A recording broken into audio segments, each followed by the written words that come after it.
नमस्कार दोस्तों। रामायण में एक प्रसंग है जब भगवान श्री राम हनुमान जी को लंका भेजते हैं माता सीता की खोज में।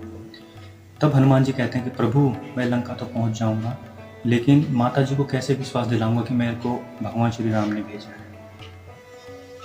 तब श्री राम जी कहते हैं कि मैं तुम्हें अपने हाथ से मुद्रिका निकाल के देता हूँ, आप यह मुद्रिका माता जी को दिखा देना, उन्हें विश्वास हो जाएगा कि हाँ आपको श्री राम ने भेजा। लेकिन हनुमान जी कहते हैं कि प्रभु रावण बड़ा मायावी है, यह कार्य तो वो भी कर सकता है और माता जी अच्छी तरह जानती हैं कि वो कितना मायावी है, तो क्या किया जाए। तब भगवान श्री राम कहते हैं कि मैं तुम्हें एक ऐसी कथा सुनाता हूँ जो सीता के और मेरे अलावा कोई तीसरा बंदा नहीं जानता है। वो कथा भगवान श्री राम ने हनुमान जी को सुनाई और हनुमान जी ने वही कथा माता सीता को सुनाई और माता सीता को विश्वास हो गया कि हाँ हनुमान जी को श्री राम ने ही भेजा है। तो क्या आप जानते हैं वह कथा क्या थी? चलिए हम आपको बताते हैं वो कथा क्या थी।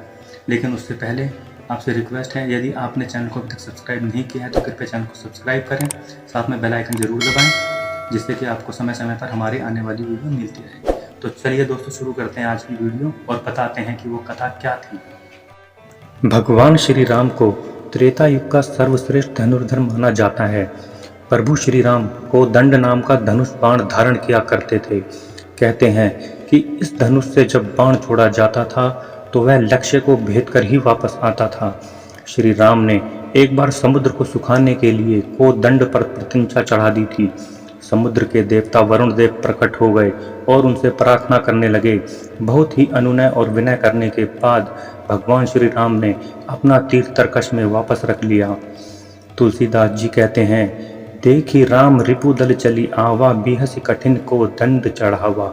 अर्थात शत्रुओं की सेना को निकट आते देखकर श्री रामचंद्र जी ने हंसकर कठिन धनुष को दंड को चढ़ाया। एक बार की बात है कि देवराज इंद्र के पुत्र जयंत ने श्री राम की शक्ति को चुनौती देने के उद्देश्य से अहंकार में आकर कौवे का रूप धारण किया और सीता जी के पैर में चोंच मारकर लहू बहाकर बहाने लगा। तुलसीदास जी लिखते हैं कि जैसे मंद बुद्धि चींटी समुद्र की था पाना चाहती हो, उसी प्रकार उसका अहंकार बढ़ गया और इसी अहंकार के कारण वह लिखते हैं, सीता चरण चोंच हति भागा, मूढ़ मंद मति कारण कागा। चला रुद्र रघुनायक जाना, सीख धनुष सायक संधाना। वह मूढ़ मंद बुद्धि जयंत कौवे के रूप में सीता जी के चरण में चोंच मारकर भाग गया।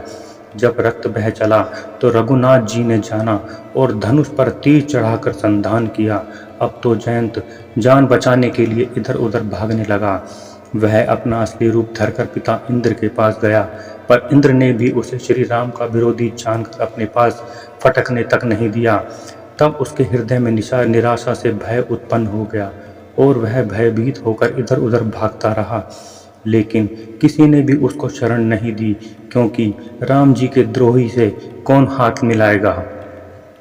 जब नारद जी ने जयंत को भयभीत और व्याकुल देखा तो उन्होंने कहा कि अब तो तुम्हें प्रभु श्री राम के प्रकोप से स्वयं प्रभु श्री राम ही बचा सकते हैं, तुम उन्हीं की शरण में जाओ।